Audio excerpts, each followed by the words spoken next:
Thanks so much for joining us today, folks. My name is June Klein-Bacon, and I'm with the Brain Injury Alliance of Iowa.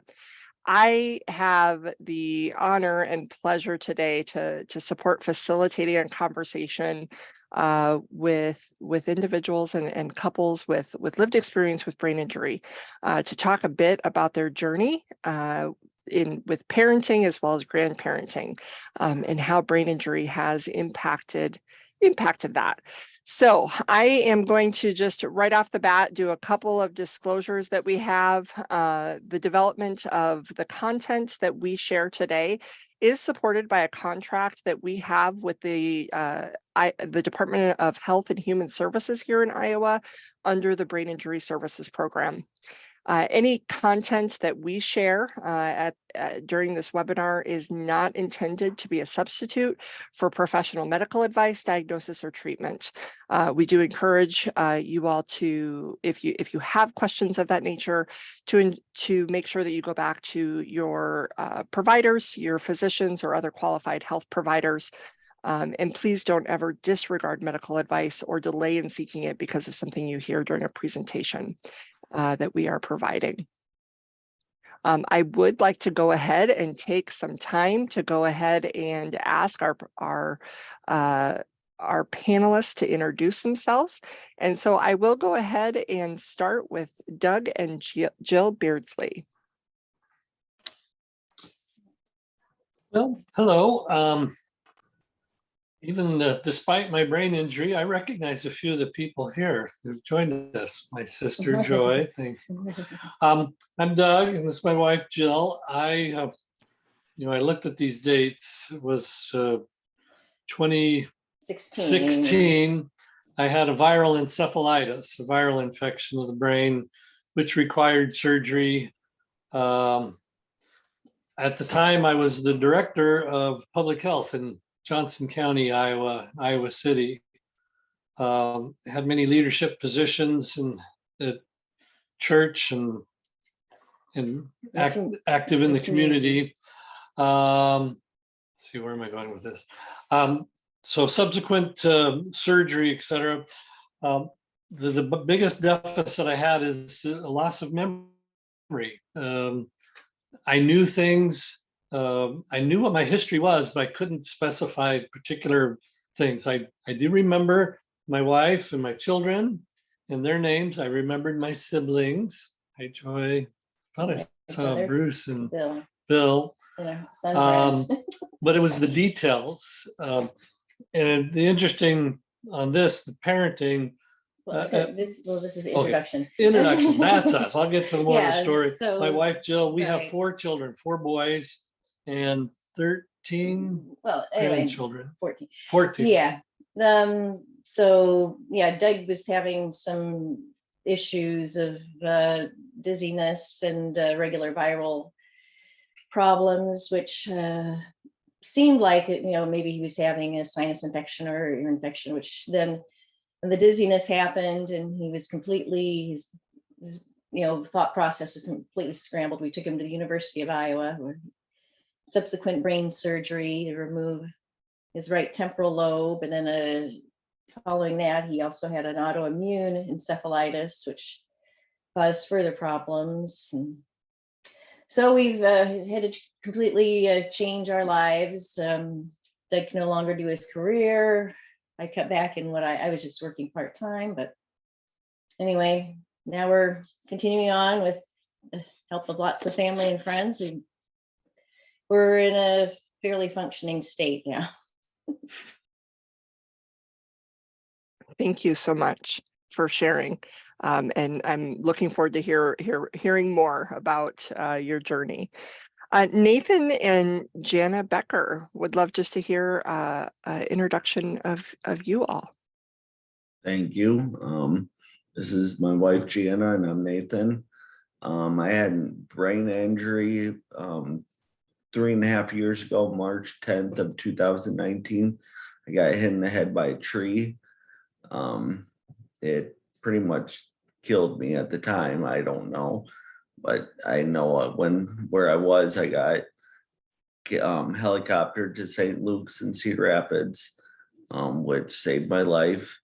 they did really, really good there. But the whole first month of my injury, I don't remember. I remember playing tic-tac-toe with my son Max, who was 7 at the time. So that was kind of neat, but I don't remember a whole month. And then I would stay there for another month doing rehab, and the injury killed the right side of my body. I couldn't lift my arm or walk or do any of that stuff. And I had a trachea put in. I couldn't talk. I had a lot of thumbs up or thumbs down, a lot of yeses and nos. So that wasn't much fun. And then I went to On With Life in Ankeny, Iowa, for about 2 months, 2.5 months. And they helped me rehab my arms and my leg, and I could start walking again. And yeah, I remember coming home around in July sometime, still in a wheelchair, but I was bound and determined not to need that wheelchair anymore and go up the stairs to bed and stuff like that. So yeah. Yeah, the kids were 7 and 9 months when the injury happened.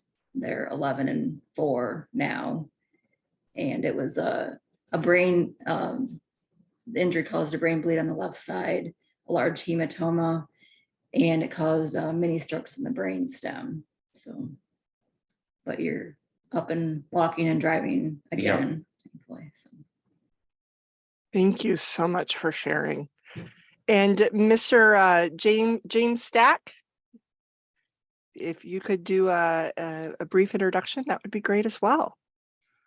Yeah, I had a stroke about 2016.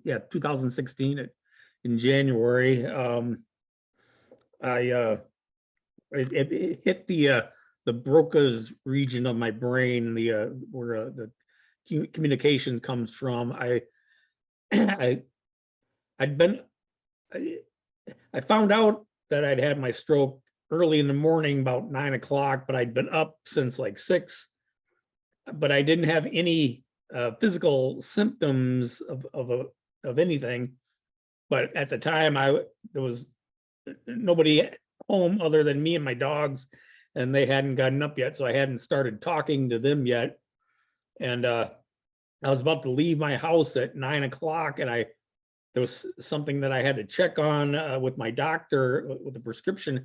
So I called them, and as soon as the nurse said hello, I started to try to talk, and just gibberish came out, and I could hear the words leaving my brain, but when they came out of my mouth, they were just like they weren't even syllables. It was just like grunting and stuff. And luckily that I was on the phone with a nurse, so she immediately figured out kind of what was going on. And actually, as soon as I heard myself talking, I knew what was going on. I knew it was either a brain tumor or a stroke. But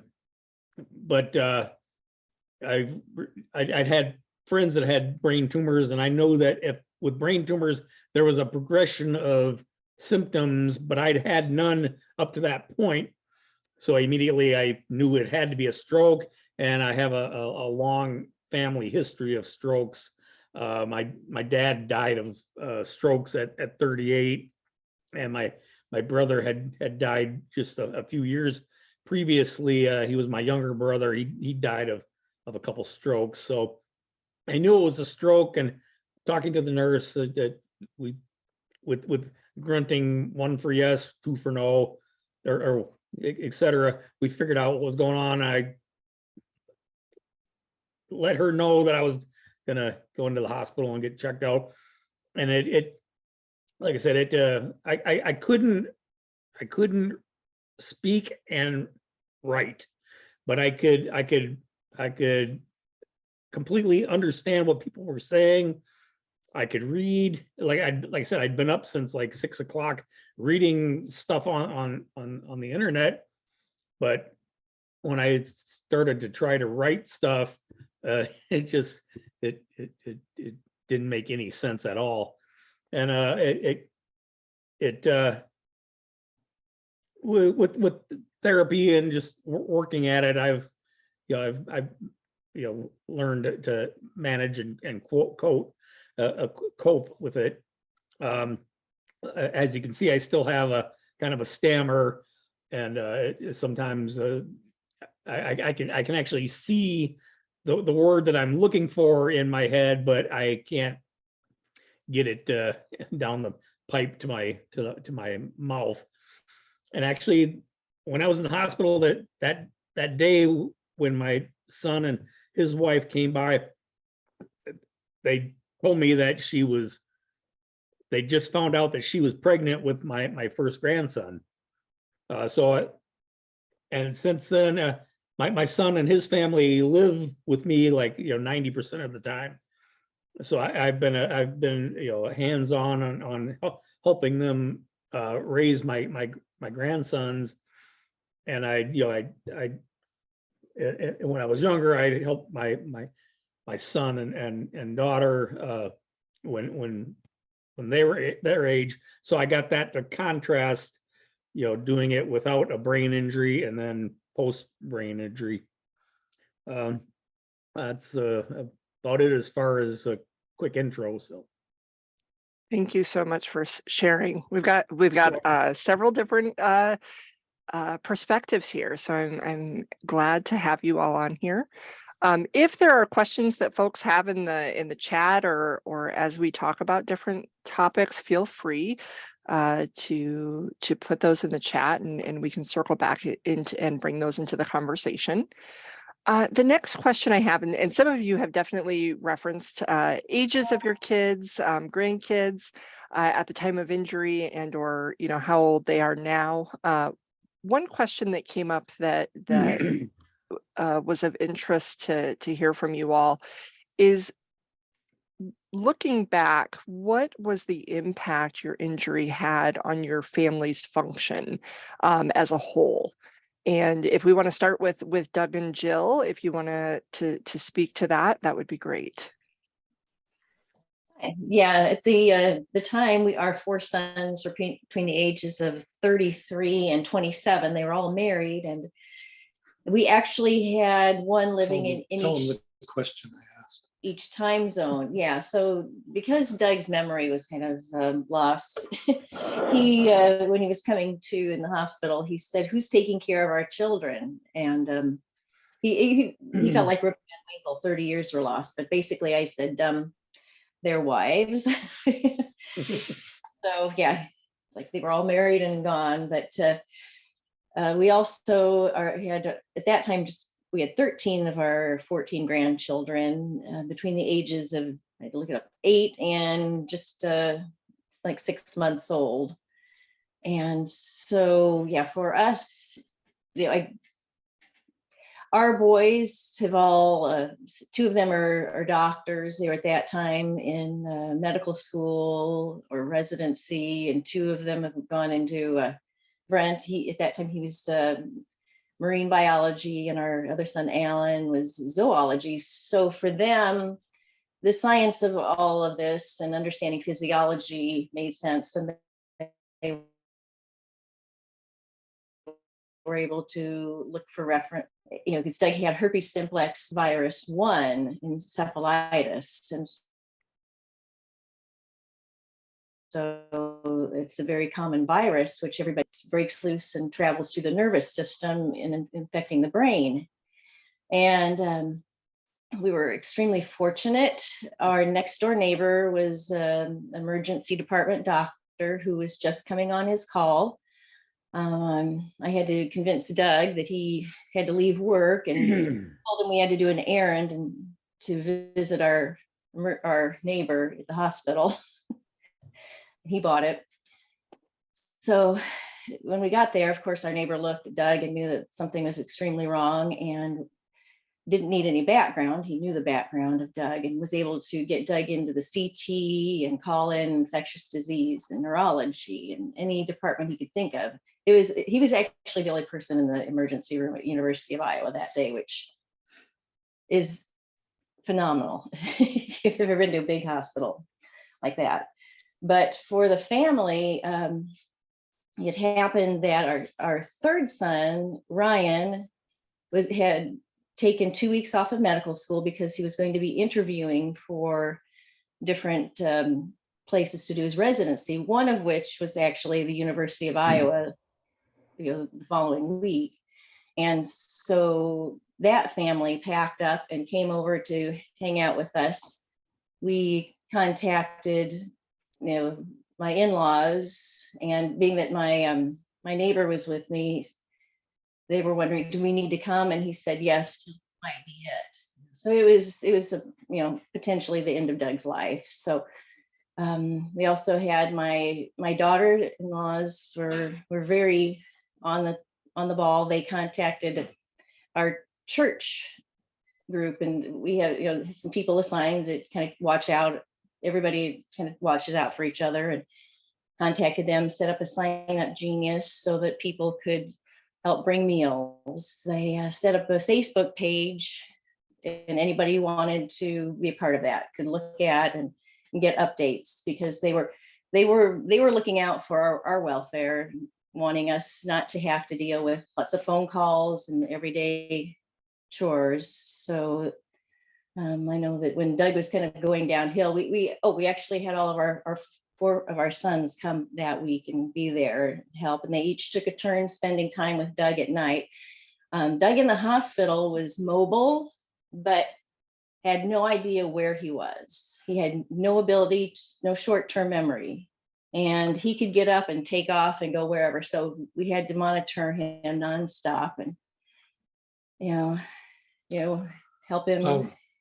And I've been told how many weeks or whatever it is. I have no recollection of becoming ill or being in the hospital. I woke up at home You one do day. have one recollection. I have one recollection of The alarms. physical The alarms going off. Well, that wasn't a memory. That was a nightmare. When I was back home, I never wanted to get out of bed because I was afraid the alarm would go off On the bed. at home. So it was very confusing. Yeah. I didn't know. Yeah. I didn't know why things had changed, and Yeah. Well, we the one family, our third son's family at that time, let's see, was Land. I had to write it down. Landon was 6, all the way down to Mackenzie, who was 10 months old, and they came to visit. And poor little Landon, because he just loved Grandpa, and the tears just welling up in his eyes when he saw Doug in the bed with tubes and wires, looking kind of glassy-eyed and acting completely disoriented. It was upsetting for him. But as therapy progressed, Doug went to St. Luke's for rehab. They would come over more, and I was trying to explain to Doug, your new role is just to focus on being a grandparent. Doug was still able to read and talk and play. He couldn't necessarily remember the kids' names, but he worked on it some. The ones that he saw more, but I think for us the other big support was that the fact that we did have boys in every time zone, and one of them in the Eastern time zone, he was actually he would get up early and teach English to kids in China. So he was up by 3 a.m., which is 2 our time. And some of the other kids were, one of the ones on the West Coast. Sometimes he'd be doing a night shift. So I knew that at any given moment, I had one of my boys awake if I needed to talk to somebody. So I think we were kind of there to go back and forth. And see, our sister-in-law, Joy, she came the second time Doug was in the hospital. She spent an entire month with us, being a support. My brother, Bill, came around Thanksgiving time when we were transporting Doug from Iowa City up to St. Luke's and Cedar Rapids. He helped with the driving and getting Doug up there. So he also spent time. He was willing to spend the night with Doug in our luxury suite hospital room up there in rehab. He actually managed to help Doug get walking a little better. Promised him a steak dinner if he could walk the length of the hospital. Because that hospital, they've been building, it's a straight shot up there on the 6th floor. That was enough to get Doug moving down the hall. Still owes me that steak dinner. So. So, but yeah, for us, the family, I think the background that my boys had and taught them to jump in and take action and do. I mean, it was a little sad for them to see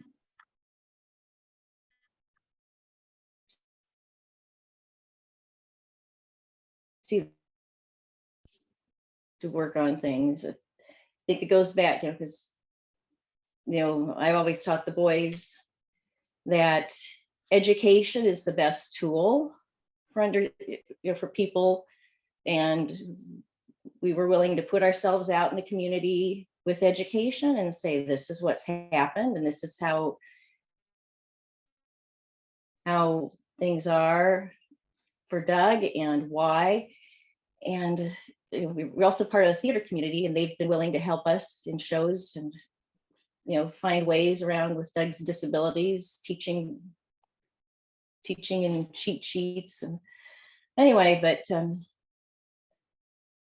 we were happy for all the support. But Thank you for sharing.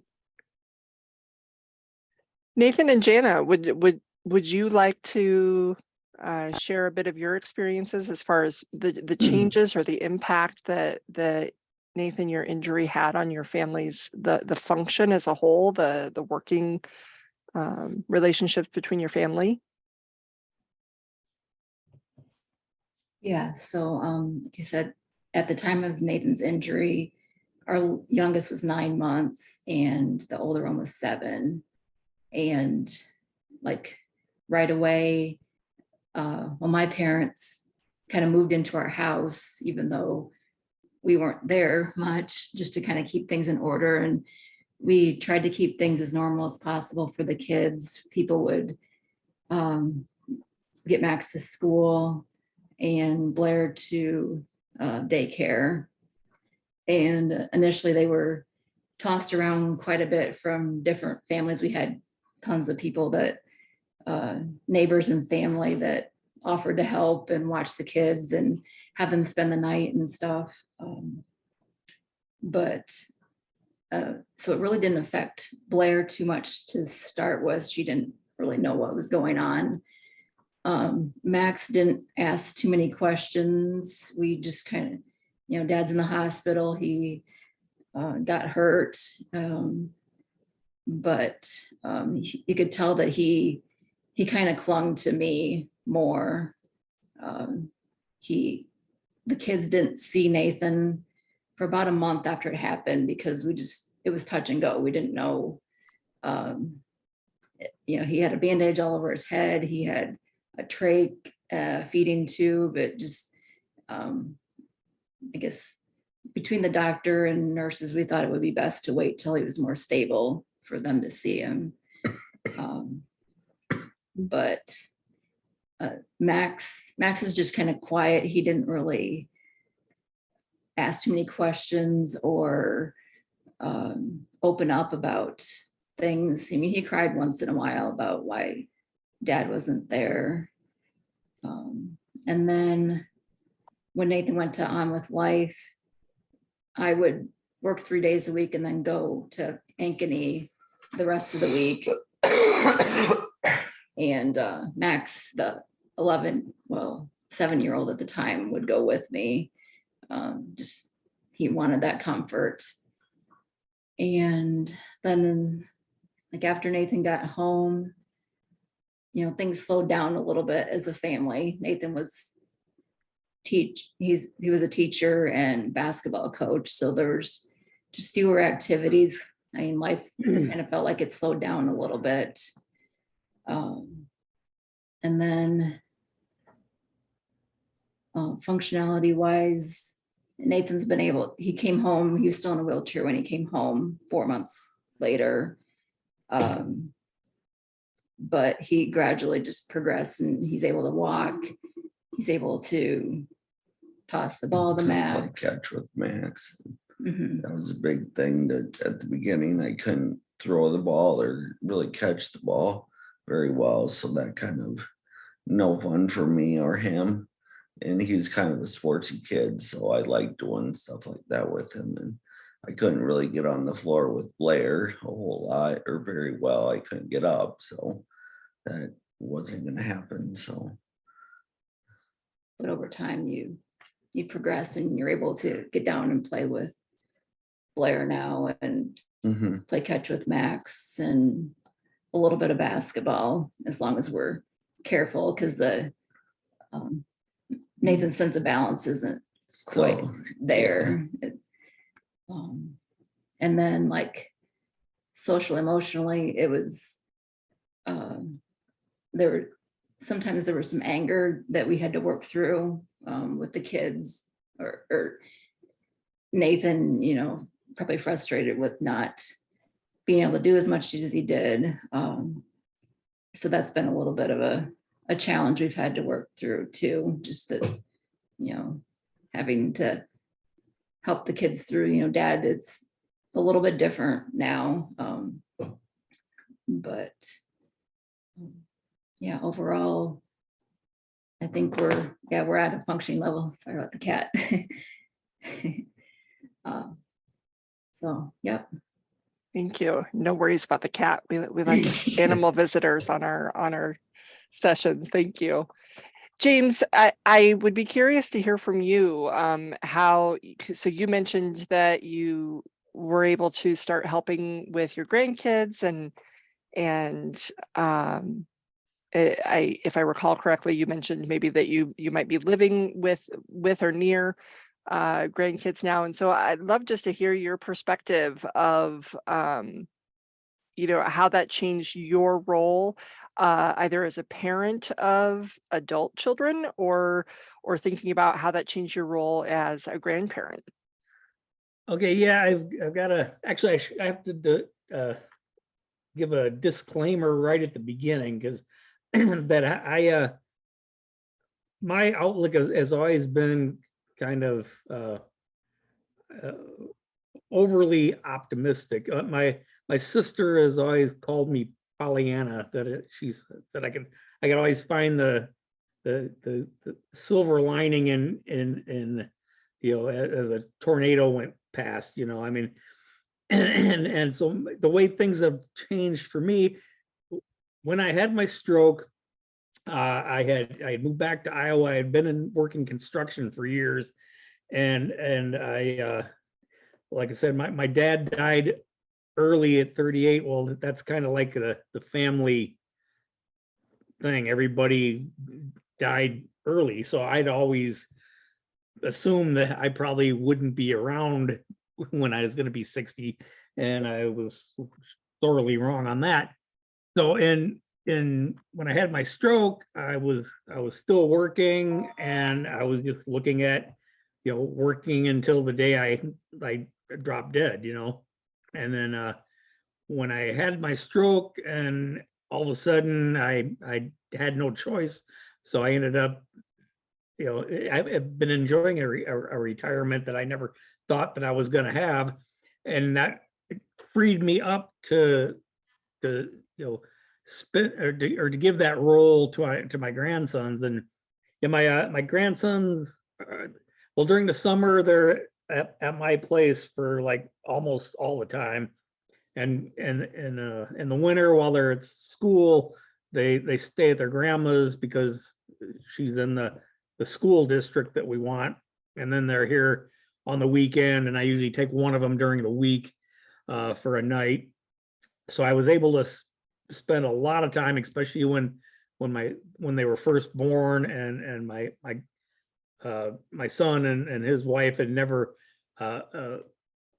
experienced that, and I was always real good at dealing with infants, and I always loved that stage, watching them grow and everything. So the way that the impact that my stroke had was it freed me up for the fact that I'm able to give that co-parenting role for my grandsons, so they get a lot of time with me. And like I said, they've never known me anything but the way I am. So actually, my youngest grandson he's like my third arm. And he's like kind of like it really blows me away at how smart he is and how his pronunciation is not great, but his sentence structure, he'll at least 3 or 4 times a day he'll say something and I'm like, wait a minute, what did you just say? Because he talks like somebody that's got a college education at 4 years old, and he always knows where my cane is at. Because even though my stroke didn't affect my body and stuff, but that was when my body had given out already with the construction and not taking care of it because I didn't think I needed to, because I wasn't going to be around this long. So if I even look like I'm about to stand up, he'll be right next to me handing me my cane. He's like he's grandpa's little boy. He just follows me around, does everything I ask him to. But then my kids, my son and daughter, they had a harder time adjusting, just because they knew or they remember me from growing up, and back then I was to them I was like a Superman. I mean, I was like the ultimate multitasker when I was in construction. I could talk on the phone with one hand and talk to somebody that was standing in front of me, and then I'd be writing stuff down on a different subject all at once. And now I'm lucky if I can find all the words and put them in the right order. But so they remember the old me, and they have a hard time adjusting and their expectations to the new me. Oh, and there's my cat. Look out. No.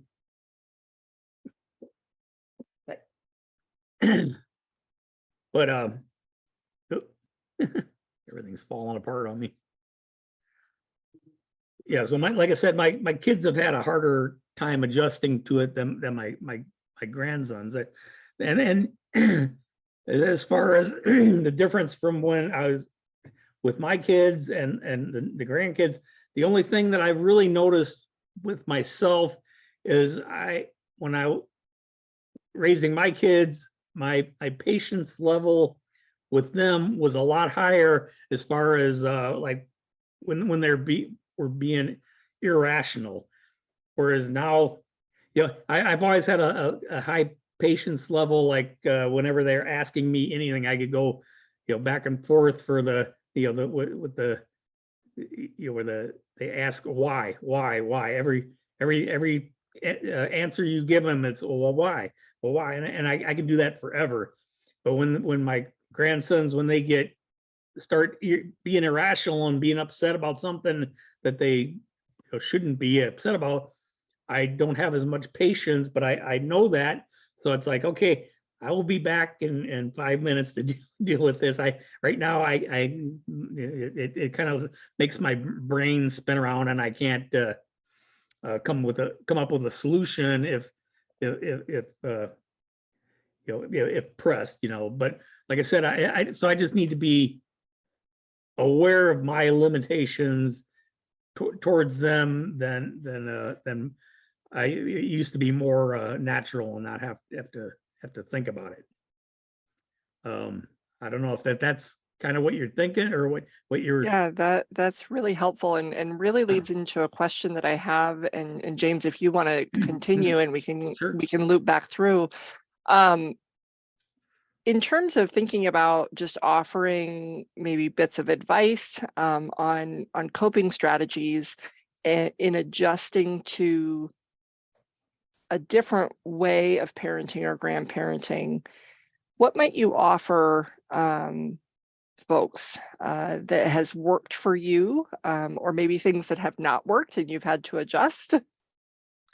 Well, like I said, I think the biggest, I mean, the biggest helpful thing is being aware and acknowledging of your own limitations ahead of time, and come up with solutions before before things are staring you in the face. You know what I mean? It's like if you know that you have a problem with memory, like I have my problem with my memory from my stroke is my short-term memory does not work very well. I can put things into long-term memory, but I have to know ahead of time that, okay, I need to remember this, then I'll remember it. Otherwise, my daily stuff that all day long, I have, at the end of the day, ask me what I did and I have no idea.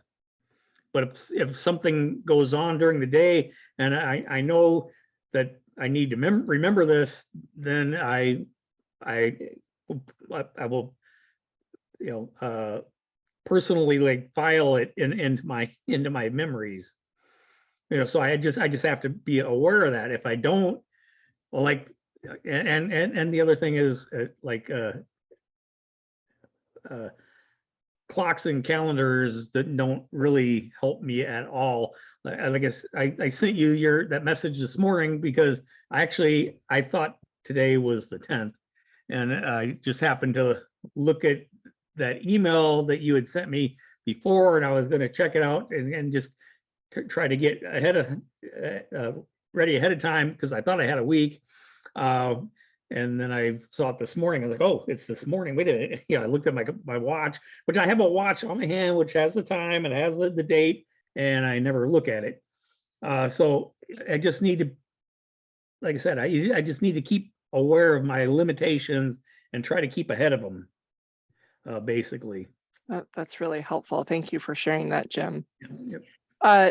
Doug and Jill, do you maybe want to talk a little bit about, coping with the changes that happened and maybe strategies that you use? Jill, I'd love to hear maybe from you a little bit as a partner and a spouse, what kind of coping strategies you needed to implement or changes you needed to implement as well. Yeah, Doug also, time frames weren't working really well. He would sometimes, wake up at 2:00 in the morning thinking that it was the daytime, and I'd hear him showering and he'd be going down and, making a bowl of cereal to eat. So trying to get him to understand that. So I made a daily sheet in large print with hour by hour, and printed out what we were going to be doing at those times and when we needed to leave. His medicine at that time, he had to take meds 4 times a day. Trying to lay it out very clearly and plainly. We do try to keep notepads handy for when we send him in. Even I send him in the grocery store quickly with the quick lineup of a few things, but he wasn't going to be able to remember all of the things if it wasn't written down. I think that trying to make things solid and precise and understandable. So basically, I told him that if you could not see the sun outside, you go back to bed. So I had to try to make something pretty concrete. That made it for long days on cloudy days. Yeah. Yeah, but it was he had to learn how to cook and do daily chore things, and so he would say things like, I don't want to do this, you do this.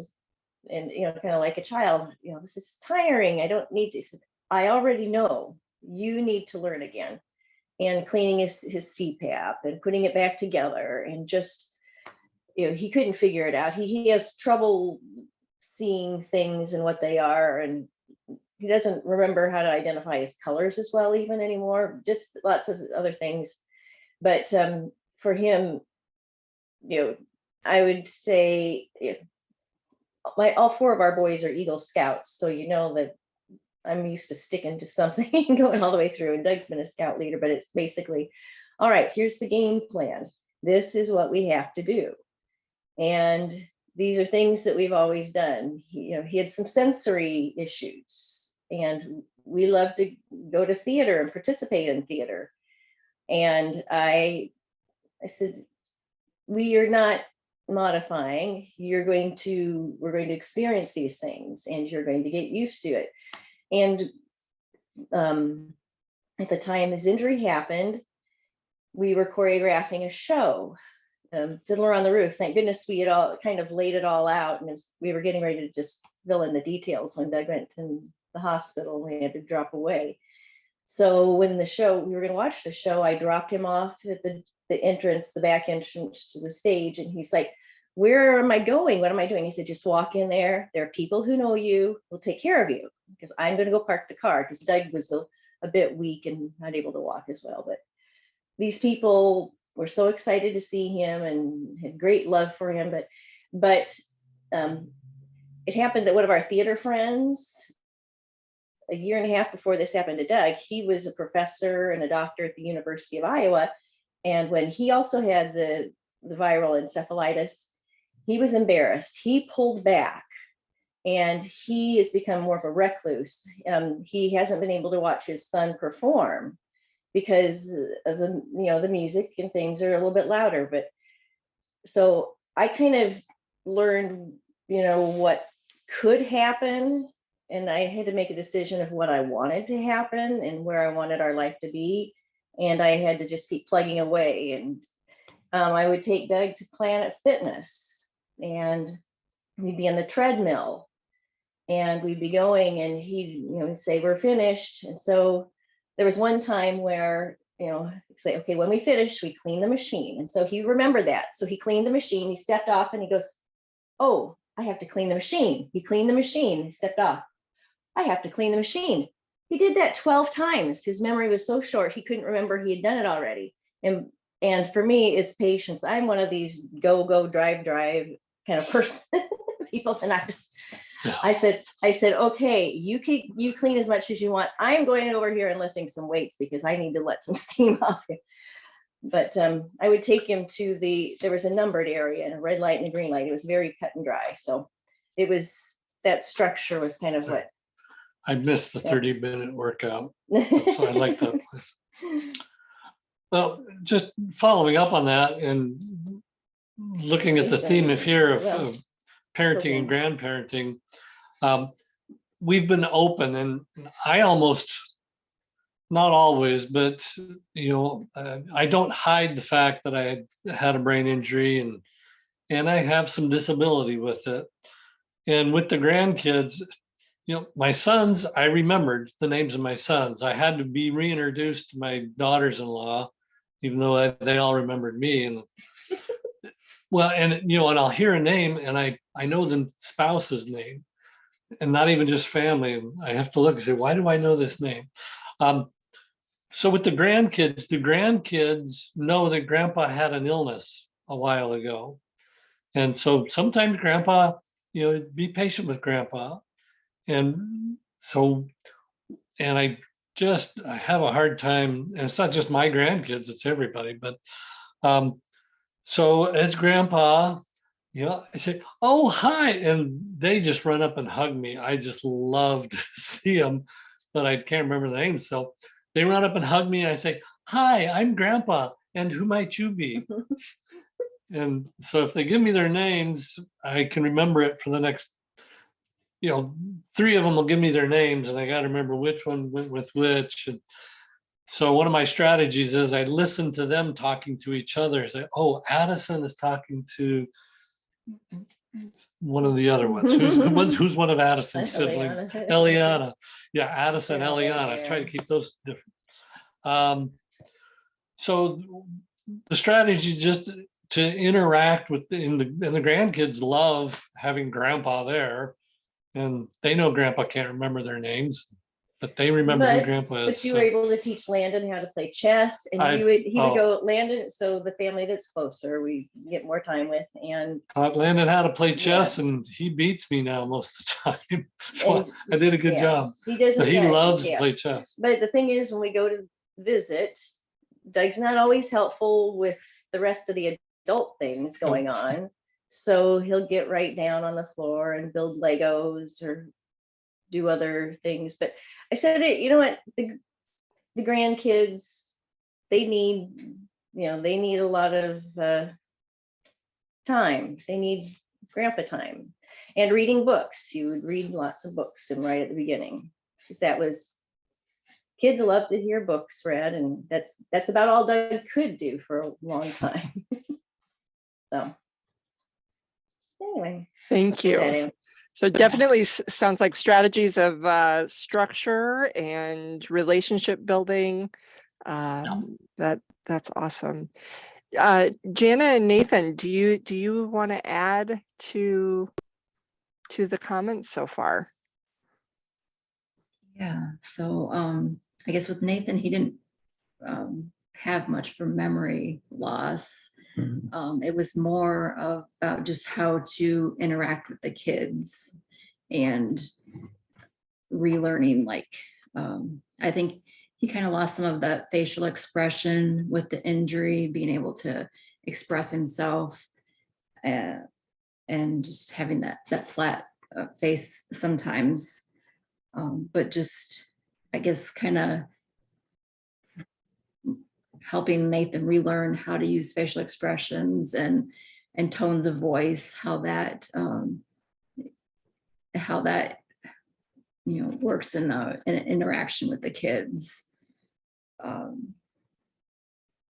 It was, and then just kind of having to learn how to be the mediator between the two sometimes, that if Nathan would lose his patience with the kids, trying to explain to the kids, that dad doesn't have as much patience now, but also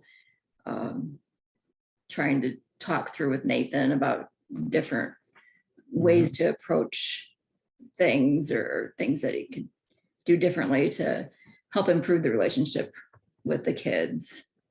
But, and we both done therapy at different times since the injury, and that's been very helpful on both of our parts, how to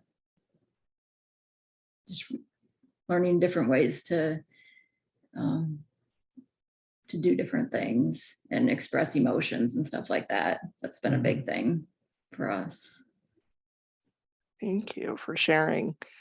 I would be curious. I'll stay with you, Nathan and Jana. If you could go back, if you could give one tip or one piece of advice to parents or grandparents at the time of their injury or early on, what is something that you wish you would have known that you know now? Wear a hard helmet. Yeah. Prevention.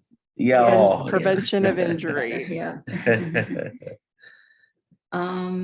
Just kind of, it's okay to own your story, kind of like Doug and Jill said, that you're educating people and helping the kids know that it's not something to be ashamed of, that dad's a little different now and stuff, that it's pretty cool that he's worked so hard to get to where he's at. And also just, I would say for us, like, don't be afraid to get involved in with a counselor right away. That's kind of something that, we knew it was there, but we didn't really take advantage of it when Nathan was at Amleth Life and stuff.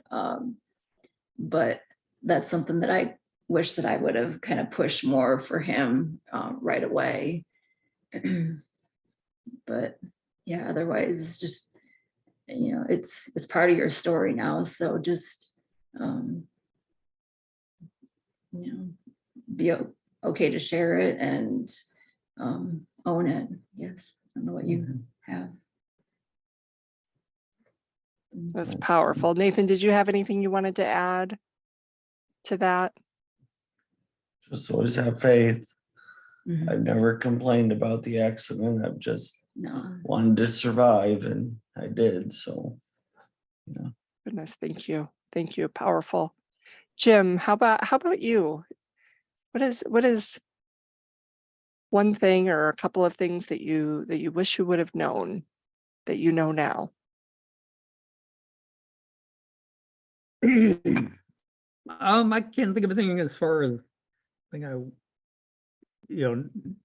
that would have helped me as far as knowing ahead of time. But I think the biggest takeaway that I would give to anybody else would be to just not be hard on yourself. I mean, especially when you try to do things that you could have done before and you have a hard time now. Just not not be hard on yourself, because you know there's other things that you still can do, or there's things that you can actually, you might not have known that you could do until you couldn't do something else. You know what I mean? Like I said, you know, especially knowing other people with the brain injuries and what that they've everybody else has to go through.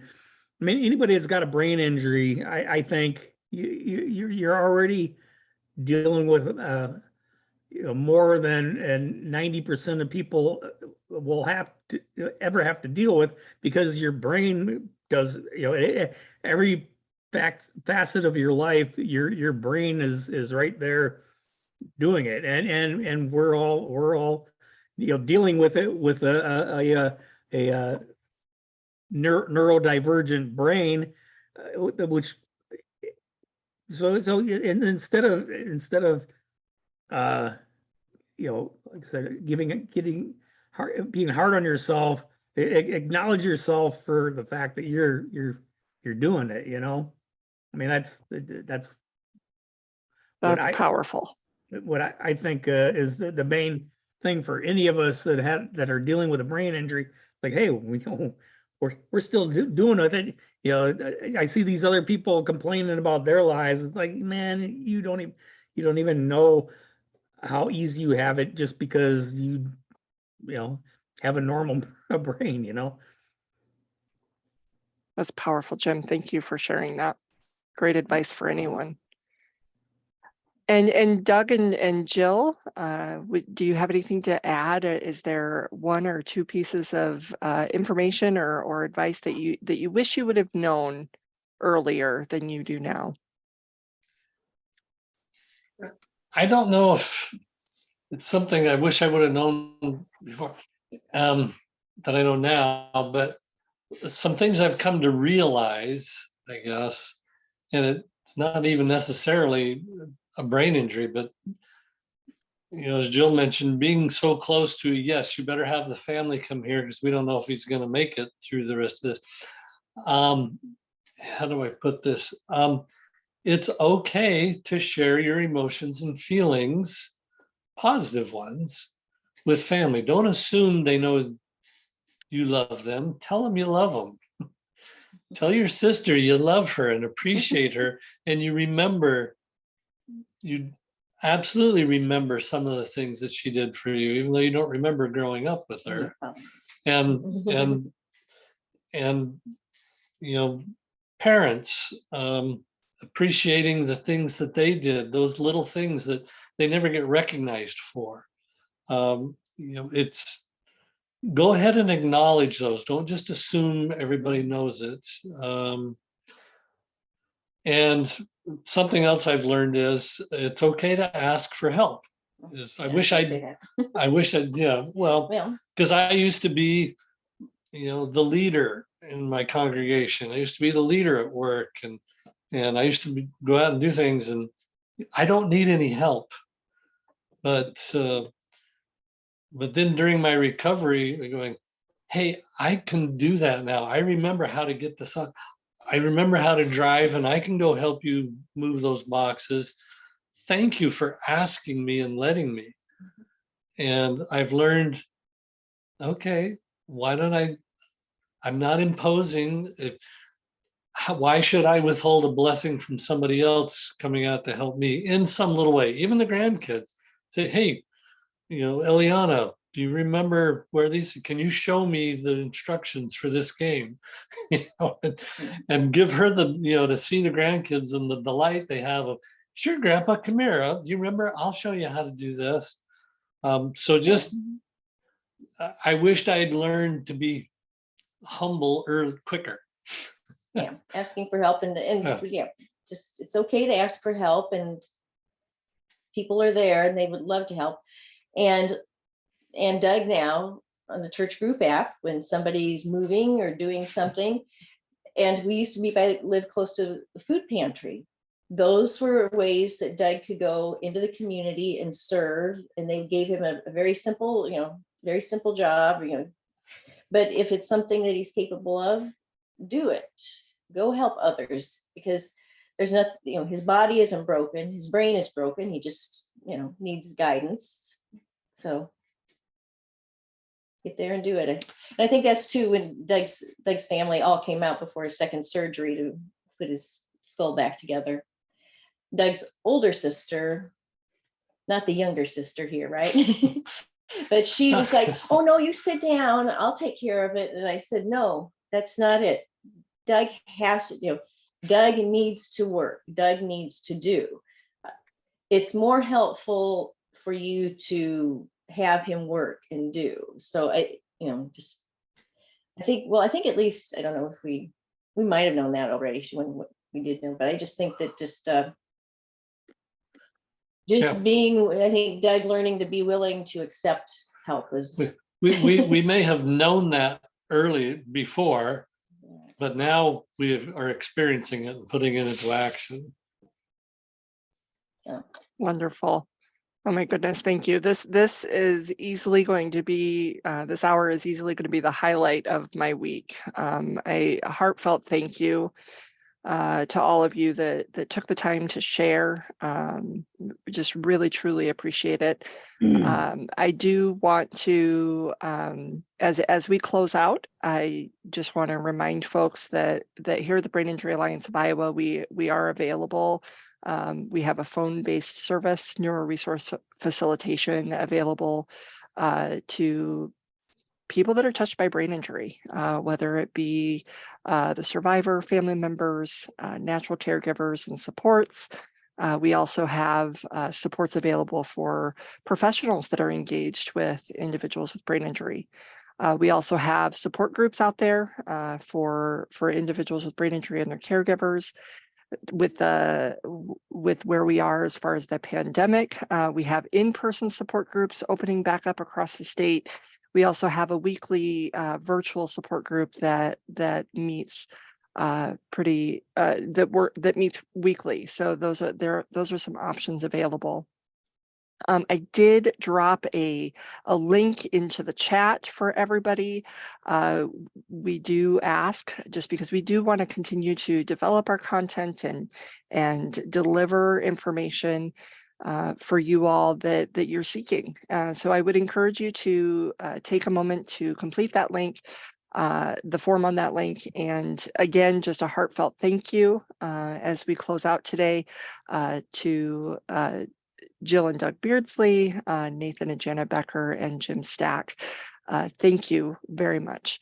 And with that, I will wish you all a wonderful day. Take care.